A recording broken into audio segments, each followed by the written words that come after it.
안녕하세요. 저는 결혼 17년 차인 여성입니다. 현재 작은 의류 가게를 운영하고 있는데 코로나 바이러스로 인해 한동안 힘든 시기를 보냈습니다. 운영을 버티는 것이 정말 어려웠지만 요즘은 손님이 조금씩 늘고 있어서 다행입니다. 아들을 낳기 전에 남편과 이별하려던 찰나 아들이 태어나면서 생활비가 급격히 늘어나게 되었습니다. 얼마나 힘든지를 점점 느끼고 있습니다. 이런 상황 속에서도 뒤통수를 맞는 인간들 덕분에 더 힘들어지는 것 같기도 합니다.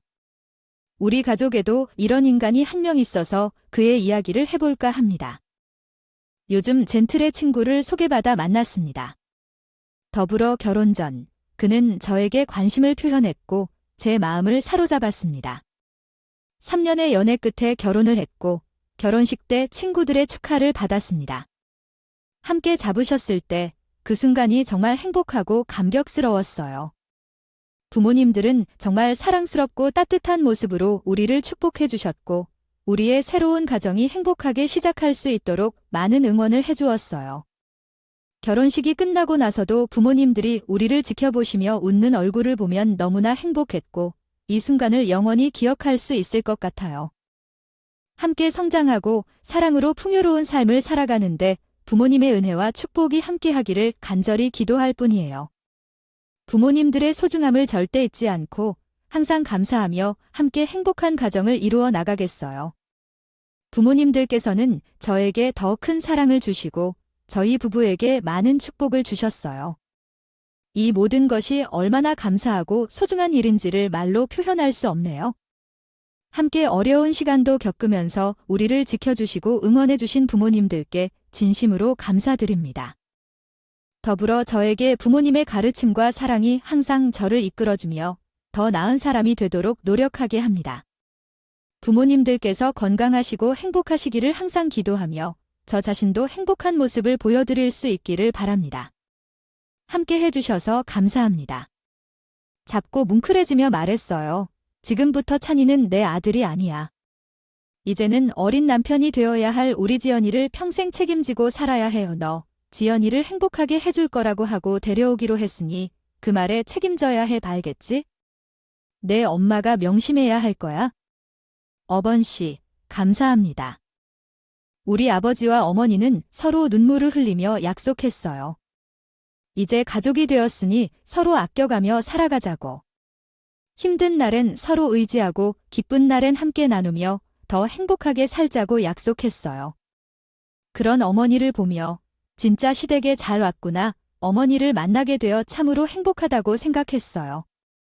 또다시 생각해보니 그 생각이 맞았어요. 우리 부부에게 시련은 머지않아 찾아왔어요. 곧 믿어지지 않았던 불임이 그 시련이었어요. 결혼 후 곧 아이가 생기길 바랐지만 임신이 되지 않았어요.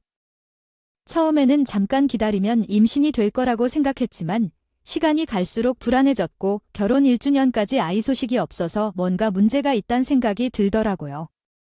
그래서 남편과 함께 산부인과를 찾아봤지만 아무 이상이 없다는 소견을 받았어요. 저희의 스트레스는 저 임신이 되지 않는 이유를 알 수 없어서 더욱 커졌었어요. 그러나 남편은 스트레스 받지 말자. 마음 편안히 기다리자며 평온을 유지해 주었고 더 중요한 건 서로 편안히 잘 살아가는 것이라며 위로해 주었어요. 이 말을 들으니 마음이 편안해졌지만 임신에 대한 노력을 계속했어요. 하지만 아무리 노력해도 도움이 되지 않아 점점 지쳐갔어요. 그 결과 일상생활이 거의 불가능한 상태가 되었죠. 잠도 제대로 자지 못하고 밥도 잘 먹지 못하는 상황에서 행복이란 감정은 너무나도 멀어졌어요. 하았어요. 그러면서 날 지켜보는 남편도 어려워했고 마지막 수단으로 시험관 수술까지 했는데 2번의 시험관 수술도 모두 실패했어요. 그때 남편이 아이를 가질 것을 포기하자고 했어. 계속하다가 내 몸이 회복되지 않을 것 같다면서. 그래서 나는 다니던 직장까지 그만두게 되었어. 한동안 집에서 쉬게 되었고 그때 시어머니가 집에 왔어. 요즘 몸 상태는 어때? 괜찮아. 어머니. 그래, 아이가 없어도 우리 둘이 충분히 행복할 수 있어. 그러니까 그 생각은 접어버리고 너를 위해 살도록 해. 그러나 당신도 아쉬움이 없는 건 거짓말이겠지? 하지만 임신이 안 되는 건 네 잘못이 아니야. 우연일 뿐이야. 우리가 이렇게 마음을 바꿨으니 몸을 너무 다치게 할 필요는 없어. 알았어요. 감사합니다. 엄마. 시어머니는 우는 나를 꼭 안아주셨고 나는 그 품에 안기면서 오랫동안 울었어. 어머니는 내 탓이 아니라고 했지만 너무 죄송했어. 마치 이 집안의 대가를 끊는 듯한 느낌이었거든. 아무도 나에게 그런 얘기를 하진 않았지만 그런 기분이었어. 하지만 인내로 해결할 수 없는 일이니 담담하게 받아들일 수밖에 없었어. 그렇게 우리는 카페를 함께 운영하기 시작했어요. 처음에는 많은 어려움이 있었지만 서로 도와가며 극복해 나갔어요. 남편은 음료를 만들고 저는 가게 운영과 서비스를 담당했어요. 저희 카페는 저의 커피 애호가 정신으로 유명해졌고 지역 주민들뿐만 아니라 멀리서 온 손님들도 찾아와 주셨어요. 우리는 매일 아침 일찍부터 준비를 시작하고 밤늦게까지 일을 하며 힘들었지만 손님들의 웃는 얼굴을 보면서 행복을 느꼈어요. 우리가 직접 운영하는 카페라는 점이 손님들에게도 좋은 인상을 주는 것 같았어요. 저희 카페는 지역사회에도 소외된 이웃들에게 특별한 할인 혜택을 제공하며 소통하고 나눔의 가치를 중시했어요. 이렇게 힘들고도 소중한 경험들을 통해 우리는 더욱 성장하고 서로를 이해하며 함께 나아갔어요.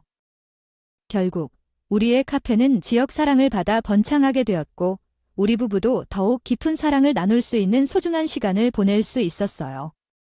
그리고 그 경험을 통해 삶의 소중함과 가치를 깨달을 수 있었던 것 같아요. 함께한 모든 순간이 소중하고 의미 있는 시간으로 기억될 것 같아요. 시간이 흐를수록 제 가게에 와서 도와주셨어요. 그렇게 함께 일하면서 우리 둘 사이 의견도 나누고 작업도 함께 해서 연애 때의 감정도 느껴지고 좋았어요.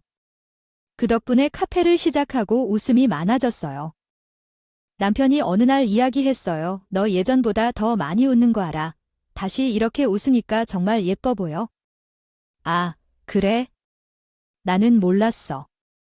우리 이렇게 웃으면서 살아가면 행복하게 살 수 있겠지. 그 이야기를 할 때 눈가에 눈물이 고이더라고요. 임신 실패를 겪으면서 많이 힘들었던 우리 부부. 그때의 열망이 살기 위한 애썼다가 오히려 우릴 괴롭히는 걸 느꼈어요. 언젠가는 아기가 와줄 거라고 생각했는데 그렇게 이루어진 것도 있었고요. 그래서 그때는 카페를 운영하면서 다른 것에 신경 쓰지 않고 돈을 벌기에 전념했어요. 5년 동안 카페를 운영하다가 지인의 권유로 업종을 변경하였습니다. 남편과 인연이 있던 언니가 새로운 브랜드를 시작하고 고기 브랜드를 추천했습니다. 카페 운영은 재미있었지만 5년이 지나니 리모델링과 경쟁이 심해진 상황에서 고민하였습니다.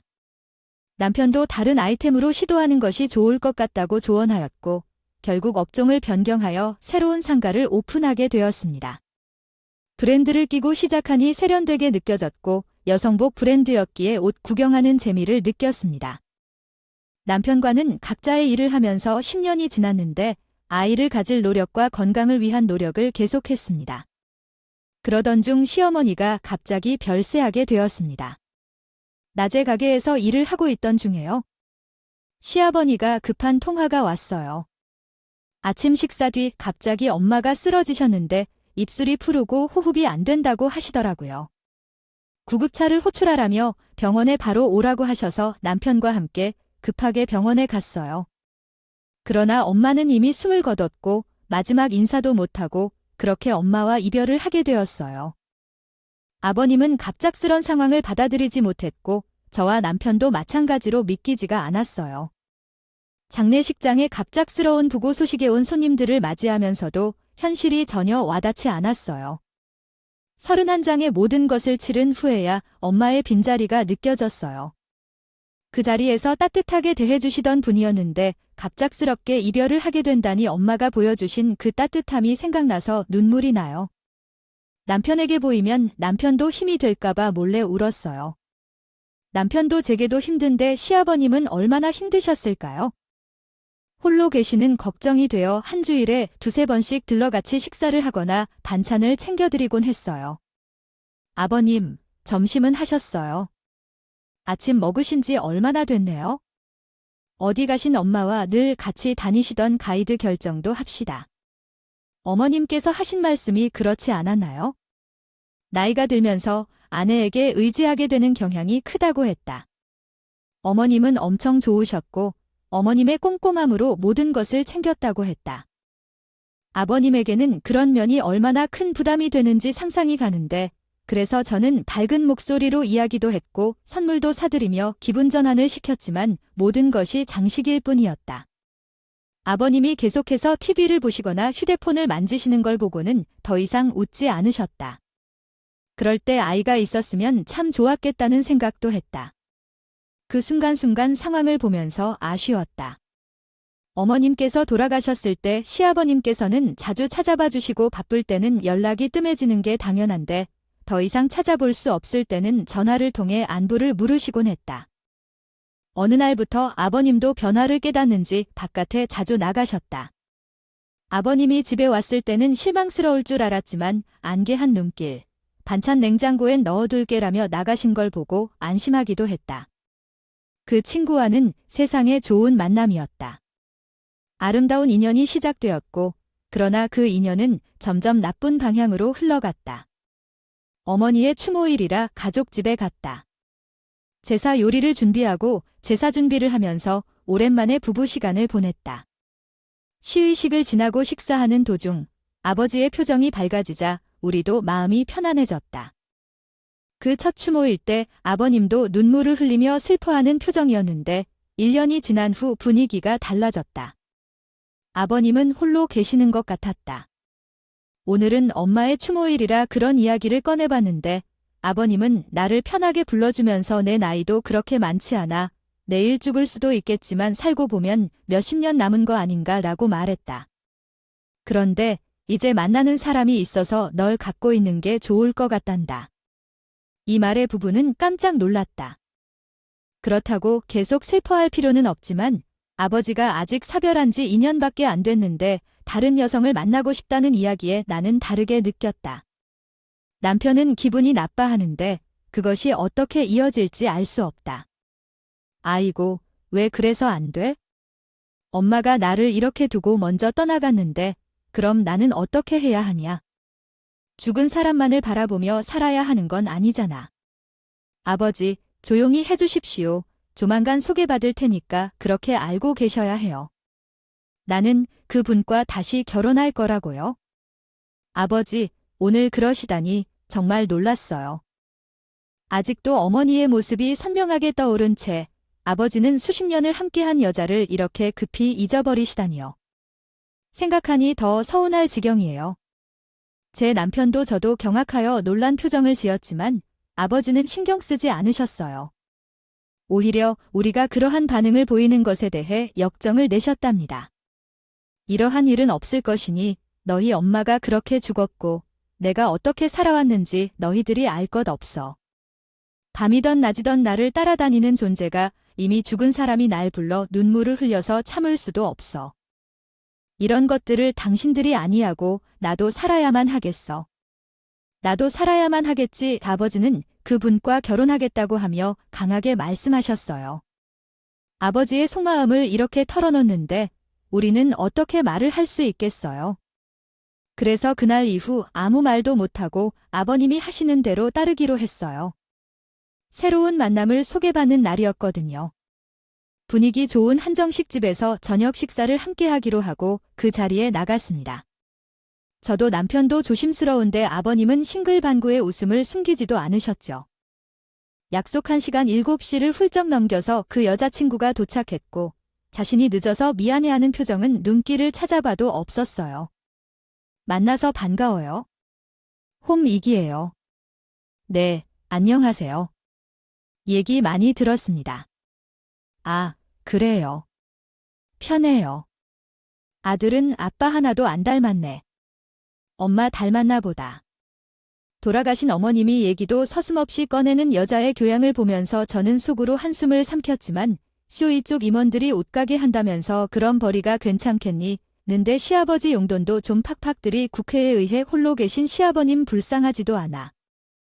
저하고 나이가 크게 차이 나는 것 같지도 않은데 말을 너무 서슴없이 하지 않는 그 여자를 보면서 첫 인상부터 이건 아닌데 싶었어요. 저와 남편은 이미 감정이 불쾌해져 있는데도 아버님은 그 여자에게 푹 빠진 것 같아 별 말씀 안 하시는 걸 보고 앞으로 어떻게 해야 할지 가장이었어요. 아버님이 이렇게나 좋아하는데 안 된다고 할 수도 있지만 이어져 시어머니로 받아들이기도 참 애매했어요. 그런 상반된 기분으로 식사가 마무리되고 결혼식을 올리기로 했다는 아버님의 공언. 저는 상황을 듣고 아버지를 설득하고 싶었어요. 만약 그 여자분이 마음에 드신다면 일단 만나보시라고 하고 싶었어요. 그러나 예전에 역정을 내셨던 모습이 떠올라서 그대로 이야기해드릴 수 없었답니다. 당신이 한번 이야기해보세요. 아버지께서 이미 빠져 계시니 당신의 말은 마땅히 듣지 않으실 겁니다. 결혼을 진행하는 것을 지켜보자고 아버지 말씀하신 것처럼 내가 뭘 말하기 어려울 것 같아요. 남편이 이미 감정이 빠진 상태인데 극단적인 발언도 할 정도라니 결혼 날짜가 가까워지니 답답해요. 마지막으로 아버지에게 제 생각을 전달하였어요. 한 번뿐인데 쉽지 않았어요. 그러자 그 여자분이 얘기를 했대요. 너희들은 내 선택을 인정하라고 하시는데 이런 식으로 이야기하면서 상황을 설명해 주셨어요. 그만큼 당신이 결정하셔서 어떤 방향으로 나아가야 할지 알지 않아서 더 이상 얘기할 수 없었어요. 아버지는 그 여자에게 정말로 빠져 있었는데 아무도 그 의견을 다른 생각하지 않았어요. 결국 이분은 결혼식을 올렸어요. 결혼식 날, 아버님은 새하얀 턱시도를 입고 계셨고 새 시어머님은 풍성한 스타일의 웨딩드레스를 입으셨는데 젊은 사람들보다 더 유난스럽게 하시는 이분을 보면서 씁쓸한 마음이 들었어요. 아직도 제 가슴에는 돌아가신 시어머님의 모습이 선명한데 그 자리에 새로운 사람이 들어온다고 받아들이기가 힘들었어요. 더군다나 시어머님과 정반대 스타일의 사람이 아버님 곁에 있으니 더더욱 그런 마음이 들었지요. 그런 상황에 우리 친정어머니가 걱정이 늘어주셨어요. 이게 무슨 일이래? 네 진짜 한숨밖에 안 나온다. 딴에는 시어머니라고 이제 와서 너 시집살이 시키는 건 아니겠지? 나도 결혼 생활 10년이 훌쩍 넘었어요. 뭐 아무것도 모르는 색도 아니고 적당히 맞춰주지 뭐. 그러면 되겠지? 그제 너무 만만하게 보이지도 말고. 끝나자. 나 이 서방이 힘들겠다. 네가 잘 다독거려 쭌 걱정 마세요. 알아서 할게요. 그렇게 나는 새 시어머님을 맞이하게 되었어요. 두 분의 심원집도 예전에 살던 그곳에서는 시작할 수 없다며 그 집을 팔부 신축 아파트로 이사를 하셨죠. 심지어 평수도 더 덮였어요. 이분이 사실인데도 말이에요.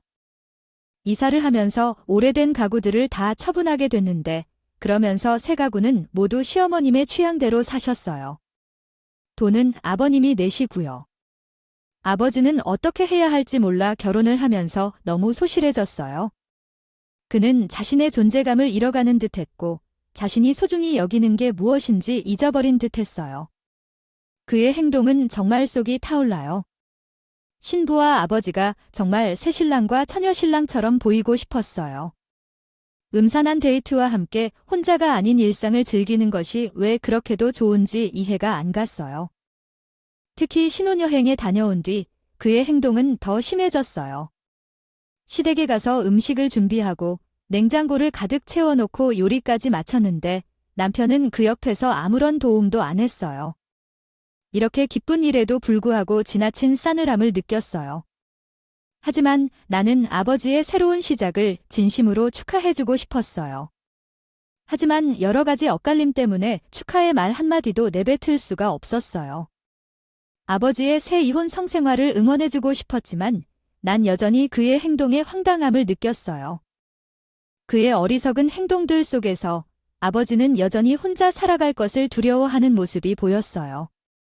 하지만 그녀를 죄인으로 생각하는 것은 부당했어요. 중요하지 않은 말 한마디로 상처를 줄 필요는 없었어요. 그러지 말았어야 했어요. 나는 그녀가 확실한 선택이라고 믿어요. 이렇게 이혼할 수 없는 존재라고 말해선 안 돼요. 평소 바라던 오빠 같은 남편이 이 모습을 심각 있게 생각했어요. 그 말씀이 진짜 정말 부끄럽고 창피했어요. 결혼식일 줄은 몰랐는데 이미 올라온 거니까 남편의 생각처럼 과속이 되지 않길 바랐죠. 음식을 거의 다 준비했을 때 남편이랑 두 분은 집에 도착해선 신혼여행이나 올 초라는 표정을 짓고 있었어요. 어머나, 이건 완전 에디가 만든 것처럼 보이는데 이 정도까지 해야 했을까? 코마로 서로 드실 게 없을 것 같아서 준비했다니까요. 입에 맞을 수 있을지 몰라서요. 그래서 옷을 바꿔 입고 나와서 식사를 하기로 했어요. 시어머님은 안방으로 가고 저는 식탁을 차리기 시작했어요.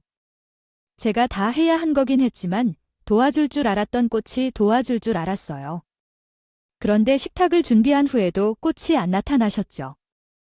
결국 저희는 식탁에 앉아 기다리다가 뒤늦게 방에서 나오셨어요. 방문을 열고 나오는 모습을 보자 눈이 휘둥그레졌죠. 어려운 모습입니다. 나이트 가운 같은 걸 입고 왜 여기 나왔는지 참을 수 없어서 쉼없이 도망쳐 나오곤 했죠. 이미 식사가 준비되어 있을 텐데 어떡하죠? 그래. 그래도 앉아주세요.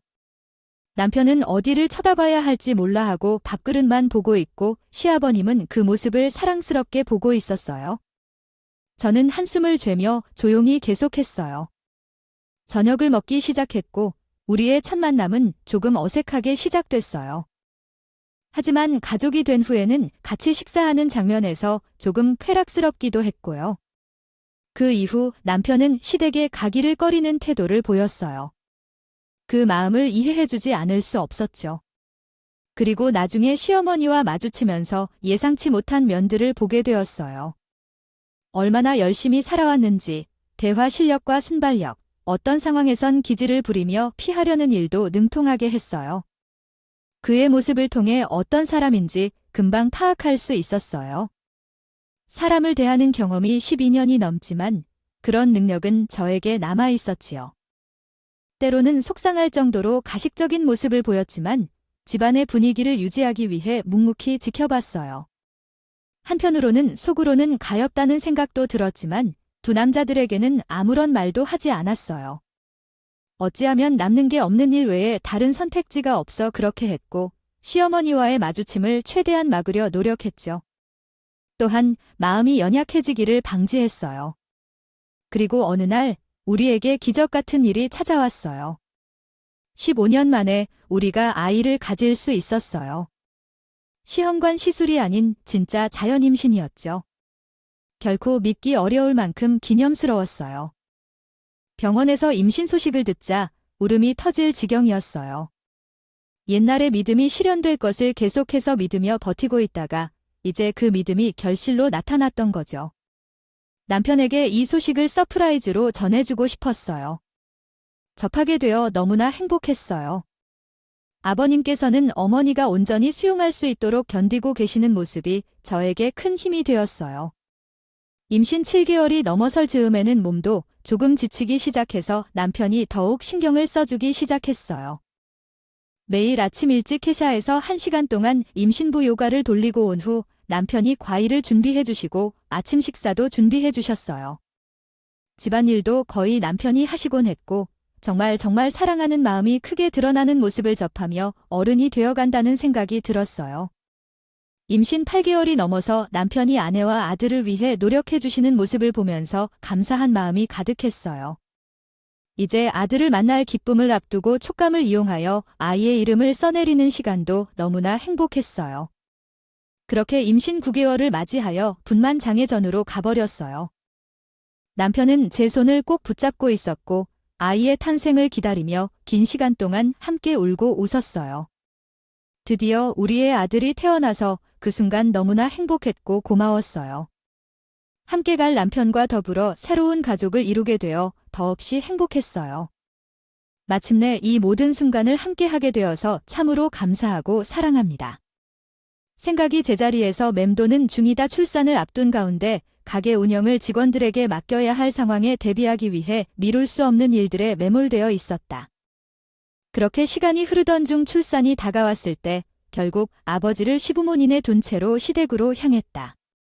1층에서 엘리베이터를 기다리는 도중 우편물이 많이 쌓여 있어 가져와 집 앞에 도착한 나는 마침 어머니가 외출 중이라고 했다. 아버지가 반갑게 맞아주셨지만 어쩌다가 살이 좀 빠져 보였다. 냉장고를 열어보니 김치 말고는 아무 반찬이 보이지 않았다. 나는 챙긴 우편물을 정리하기 시작했다. 그러나 그 우편물 대부분은 보험회사에서 온 것이었다. 그중 아버지가 갖고 계신 보험과는 관련이 없는 것들이 대부분이었다. 계약서 등을 살펴보니 어머니 명의로 된 것들이 많았다. 변호사들처럼 집안 근황에 대해 묻지 않는 아버지는 이에 대해 어떤 설명도 하지 않았다. 나는 우편물을 모두 확인해보니 생명보험이라는 내용이 많았다. 아버지에게 더 확인을 해달라고 하려 했지만 걱정을 끼쳐드릴까 봐 망설이게 되었다. 나는 계약서들을 가져와 얘기를 나누겠다고 어머니께 말했고 그대로 집으로 돌아왔다. 생각이 엉킨 채로 남편이 돌아오면 얘기를 나눌 필요성을 느꼈다. 그날 오후에 진통이 시작되었습니다. 남편이 집에 급히 왔고 우리는 산부인과로 이동했어요. 태어나서 처음으로 겪는 고통에 식은 땀을 흘렸고 남편은 곁에서 안절부절 못했어요. 하루를 거치며 진통을 견디고 아이를 건강하게 낳았어요. 작은 아이를 담요에 싸서 안아주기 위해 다가가자 울음이 터져버렸어요. 남편은 이미 눈물을 흘리고 있었어요. 그렇게 우리는 새 식구가 되었어요. 남편과 나를 닮은 아이가 태어났어요. 기다리고 기다린 손주가 양가에서 환영을 받았어요. 선물이 줄줄이 들어왔고 용돈도 후하게 주셨어요. 친정어머니는 제가 고생한 것을 안타까워해 아이를 보러 올 때마다 눈물을 흘리셨어요. 그 죄송한 어머니에게 또 눈물을 흘리지만 기쁨의 눈물이라 슬프지 않았어요. 조리원에서 몸조리를 하고 집으로 돌아와 아이와 함께 지내는 그 기분, 드디어 완전체가 되었다는 기분이었어요. 그때 시어머니가 한약을 가져왔어요. 아이의 코가 뚱뚱해진 모습을 보며 얼마나 기쁜지 몰라요. 시어머니가 말했죠. 내가 집에서 손수 만든 한약이야. 좋은 것만 넣었으니 따지지 말고 먹어. 그 말에 고마워하고 감사했어요. 달리 온 한약의 냄새가 너무 강해서 참을 수가 없었어요. 또한 모유 수유 중인데 한약을 먹어도 괜찮을지 걱정되기도 했어요. 시어머니가 산모들이 먹는 것으로 알려와서 괜찮다고 해서도 조금 망설였지만 결국 먹지 않았어요. 그러던 어느 날 오랜만에 제 몸을 챙기러 오신다며 하루 정도 저희 집에 머물기로 했어요. 좀 기싫기도 했지만 거절할 수 없어서 받아들였고 저녁을 먹고 앉아있는데 어머니가 한약을 데우고 가져오셨어요. 이거 섬 산 거야. 아주 비싸게 샀어. 조금 있다가 마실게. 지금은 따뜻해서 마시기 딱 좋아라며 강요하셨죠. 어쩔 수 없이 받아서 한약을 마셨고 생각보다 많이 마셔서 얼굴이 찡그려지더라고요. 그러다가 조금 시간이 지나니 눈이 저절로 감기 시작했어요. 깨어나 보니 목이 너무 마르더라고요. 아이는 잠든 상태였기에 조용히 일어나서 주방으로 가려고 문을 열었는데 거실에서 두 사람이 얘기를 나누는 소리가 들렸어요. 한 명은 어머니였고 다른 한 명은 남자 목소리였어요. 초조해진 저가 조심스레 거실을 바라보니 어머님이 그 남자의 손을 잡고 있었어요. 놀라서 입을 막으려다가 정신을 차리고 침착하게 상황을 처리했어요. 영감님이요, 도와주시는 분이신가요? 라며 인사하고 엄마 말할 시간이 없어. 눈치채지 못하게 해주세요. 라고 부탁했죠. 결국 상황은 위기에서 벗어났지만 그 이후로 어머니에 대한 믿음이 많이 흔들렸어요. 아니요. 이번에 정말로 제대로 얘기를 해야 돼. 이제 나이도 많고 꼬시는 건 힘들어. 두 사람의 대화를 듣고 너무 놀랐어. 다른 사람들은 소리를 낮춰 얘기를 하고 있었지만 저희 집은 천장이 높아서 목소리가 울렸어. 다른 사람들이 다 들었어. 그냥 가만히 있을 수는 없겠다는 생각에 급하게 핸드폰 녹음을 시작했어. 작업은 언제 할 거냐고, 크리스. 셋이 지금 보험은 내가 다 넣어놨는데 이 영감이 아직 내 말을 고분고분히 들어주는 건 아니라. 치매 진단서는 받았는데 분위기 보다가 건물이랑 집이랑 명의 전이 의뢰하고 그 뒤에 뭐 사고사로 위장하던지 그 일하는 애들 아직 연락은 되지. 딱 되기에 놨지? 그럼 명예 이전부터 해야겠네. 조용히 해. 새댁이 눈치 빨라서 언제 나올지 몰라. 엄마가 다 얘기하고선 와. 그랬나? 아, 나도 작업 오랜만이라 기분이 좋네. 나 홍미희. 아직 죽지 않았어. 두 사람의 대화를 들으며 나는 사색이 되었어. 마지막에 사고사로 위장하는 소리까지 듣고서는 이건 보통 일이 아니라는 생각이 들었어. 둘은 곧 대화를 마무리하고 남자가 일어서는 것 같았어. 자, 여기 차키. 땡큐 엄마.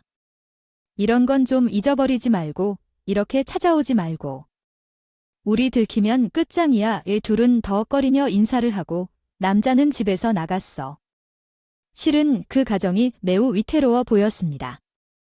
꽃뱀과 공알이 같이 들어온 이유를 생각하니 이 집에는 더 이상 머물러 있을 수 없다고 생각이 들었습니다. 소름이 끼칠 지경이에요. 고민할 필요 없이 경찰서에 전화했어요. 그녀가 도망가는 것을 막기 위해 즉시 행동해야 했어요. 그 후의 일은 더 얘기할 필요 없이 다 아시겠죠? 경찰이 출동했고 시어머니를 체포해달라고 부탁했어요. 가족들이 보자마자 난리가 났죠. 내가 핸드폰으로 녹음한 것을 모두에게 들려주었고 시어머님이 거짓말을 하고 있음을 확인했어요. 그녀는 고래 울음소리를 내며 우길 뿐이었습니다. 그 상황에서 얼굴이 붉게 질렸어요. 제게 달려들려 하기도 했는데 남편이 그를 제지했죠. 시아버지는 믿지 못하는 눈빛을 보였어요. 그 뒤 경찰서에서 모든 것이 밝혀지자 본인이 속았음을 깨달아 분노하셨죠. 거기서 그 여자에게 뺨을 한 대 치고 소리를 질렀어요. 그렇게 둘 사이의 관계가 끝났죠. 아버지는 그 여자에게 이혼 소송을 제기했고 명예도용권으로 고소했어요. 살인미수로도 고소할 예정이었지만 녹음한 증거만 있어서 받아들여지지 않아 제가 들은 바에 의하면 경찰서에서 그 여자를 텍스트 끝 전문 꽃뱀으로 의심받고 있어서 유사사건이 조사 중이라고 합니다. 그 여자는 현재 어려운 상황에 처해 있는 것 같아요. 최근 아버님은 예전보다 더 힘들어 보여요. 여러 충격을 받아 그 상태인 것 같아요. 그래서 저희와 함께 살자고 제안했어요. 아들이 성장하면서 아버님도 점점 힘들어질 것 같아서요. 이런 나쁜 사람들을 접하지 않았으면 좋겠지만 이미 이런 일이 벌어지면 끝까지 이겨내야겠죠. 이야기는 여기까지입니다.